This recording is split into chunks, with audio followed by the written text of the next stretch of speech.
Warahmatullahi wabarakatuh. Di sini saya akan menjelaskan untuk teman-teman kelompok 1A maupun 1B yang akan presentasi di depan kelas atau nanti presentasi secara langsung di depan saya.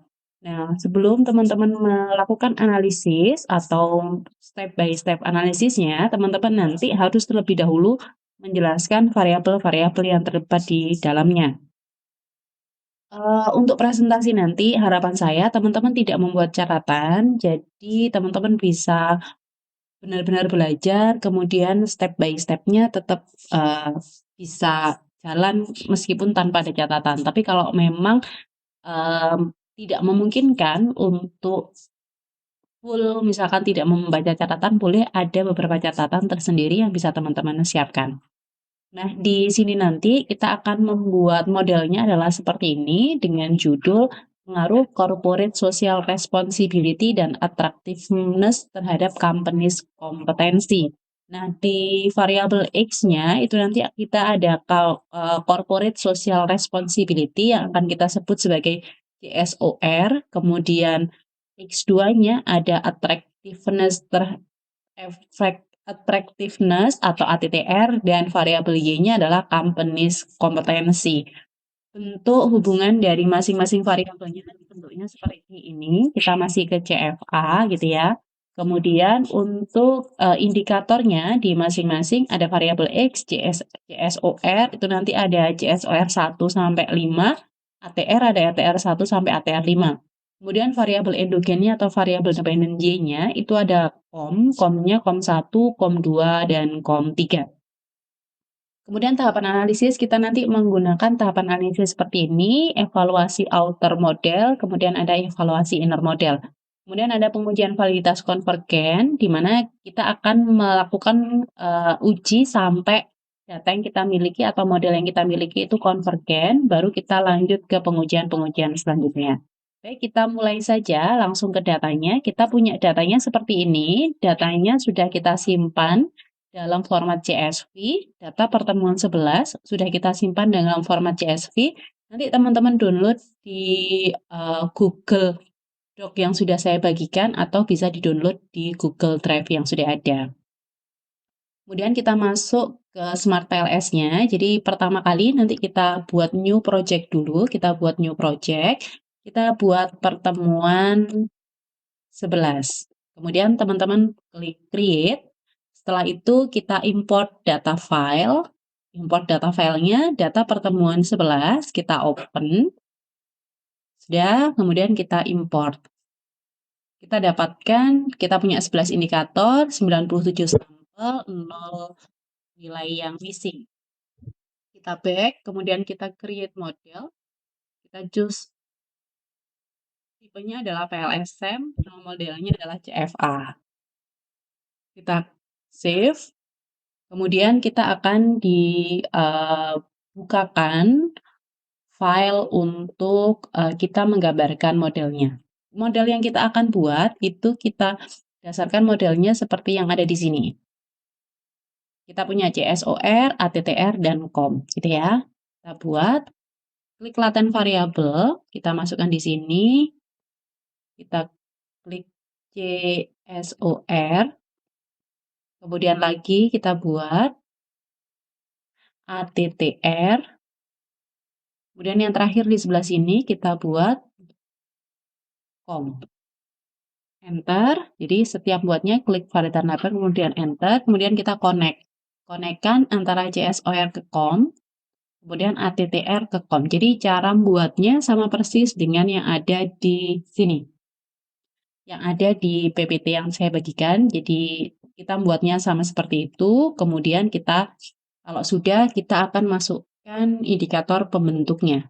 Biar bagus, teman-teman bisa ubah posisinya, biar dia tidak terlalu ke atas atau tidak terlalu ke bawah, dia posisinya lebih, apa ya namanya, dia posisinya lebih center gitu ya. Kemudian di sini ada CSOR 1 sampai 5, kita bisa kopikan di CSOR, kita klik, geret, kemudian ATTR 1 sampai 3, klik geret kembali, kemudian ada COM 1 sampai COM 3. Nah, sudah selesai, akan tampilannya bagus, kita boleh klik di CSOR, klik kanan, kemudian align indikator to the left, sama juga di ATTR, klik kanan, align indikator to the left. Kalau sudah, kita bisa melakukan analisisnya dengan menggunakan calculate, kemudian teman-teman pilih PLSM algorithm. Kemudian start calculation, biarkan dia mengkalkulasi terlebih dahulu. Kemudian kita lihat hasil dari yang ada di dalam grafik ini. Nah, di dalam grafik ini kita menentukan standar yang kita pakai adalah 0,7. Nah, kalau dengan menggunakan standar 0,7 berarti ada dua yang harus kita hilangkan karena dia kurang dari 0,7 yaitu betul CSOR 2 dan ATR 2. Sebelum itu mungkin kita bisa uh, screenshot dulu gitu ya. Teman-teman nanti bisa screenshot. Kemudian mungkin bisa dimasukkan ke taruh di Excel boleh, taruh di Word boleh. Teman-teman bisa taruh di Word-nya bisa. Kita taruh di Word. Kalau ini saya taruh di Excel karena saya kebetulan bukanya yang Excel. Nah, dari sini ini tahap konvergen gitu ya. Nah, nanti bisa teman-teman lakukan sendiri di masing-masingnya. Kemudian karena tadi ada yang kita harus hilangkan, berarti kita klik edit. Kemudian kita hilangkan CSOR2 dan ATR2. Kalau sudah, kita ulang lagi, calculate, LSM algorithm, start calculation, kita tunggu dan semuanya sudah lebih besar dari 0,7. Nanti teman-teman bisa screenshot kembali, kemudian teman-teman kopikan seperti yang di langkah apa namanya yang ada di kemarin di langkah validitas konvergen. Kemudian dilanjutkan, setelah itu kita bisa melakukan pengujiannya. Kalau kita lihat di sini, oke, di sini pengujiannya adalah pengujian validitas diskriminan. Nah, nanti validitas diskriminan dapat teman-teman lihat di bagian diskriminan validity. Di sini ada diskriminan validity, kita bisa menggunakan heterotroid monoatrit gitu ya. Nah, kebetulan di sini heterotroid monoatritnya ada yang berwarna merah, sehingga tidak memungkinkan untuk kita menggunakan pengujian validitasnya dengan menggunakan ini. Teman-teman bisa memilih metode yang lain, kita bisa pilih Forner-Laker kriteria, karena di Forner-Laker kriteria dia sudah memenuhi validitas diskriminan, sehingga biasanya kita bisa pakai HTMT, di sini kita akan ubah dia menjadi Forner-Laker kriteria, gitu ya. Kita boleh di screenshot, kemudian nanti taruh di bagian diskriminan validity. Selanjutnya, setelah diskriminan validity, kita yang perlu lihat adalah reliabilitas.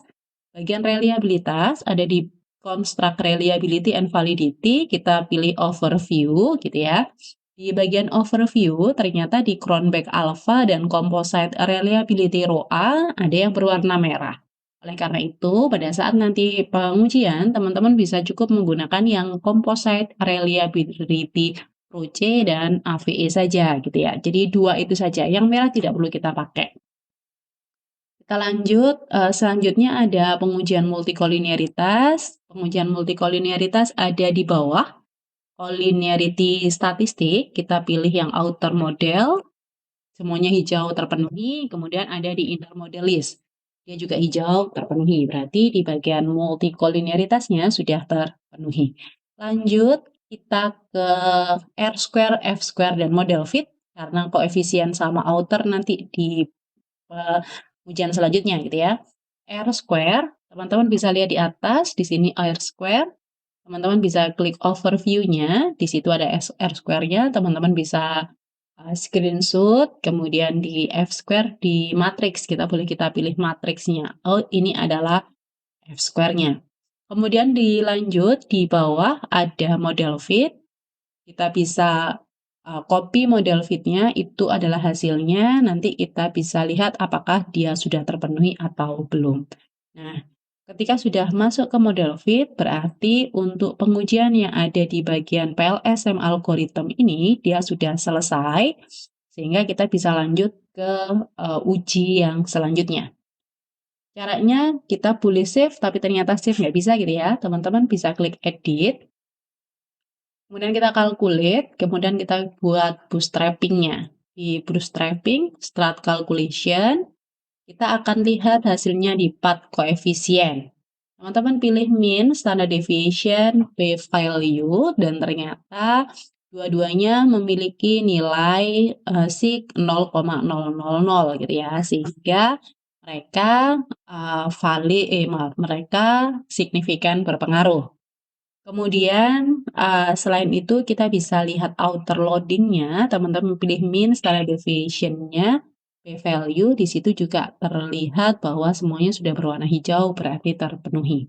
Untuk kelompok 1A, dan 1B, pada saat nanti menjelaskan, teman-teman bisa sekalian untuk di-screenshot bagian-bagian yang dibutuhkan, nanti dibuatkan kayak Word-nya terlebih dahulu, oh ini yang harus disimpan di bagian mana, jadi bagian ini nanti silahkan diketikkan di dalam Word-nya, kemudian diisikan, oh hasil pengujian validitas konvergen ini yang mana, hasil pengujian validitas ini diskriminan yang mana, reliabilitas dan lain-lain yang mana. Sehingga pada saat nanti, suatu saat teman-teman menggunakan, oh akan tahu di mana posisi untuk masing-masingnya. Sedangkan untuk penjelasan hasilnya nanti akan saya yang teruskan untuk menjelaskan ketika teman-teman kelompok 1A atau 1B sudah selesai menjelaskan, memberikan instruksi di dalam kelas. Baik, sekian dari saya. Terima kasih. Wassalamualaikum warahmatullahi wabarakatuh.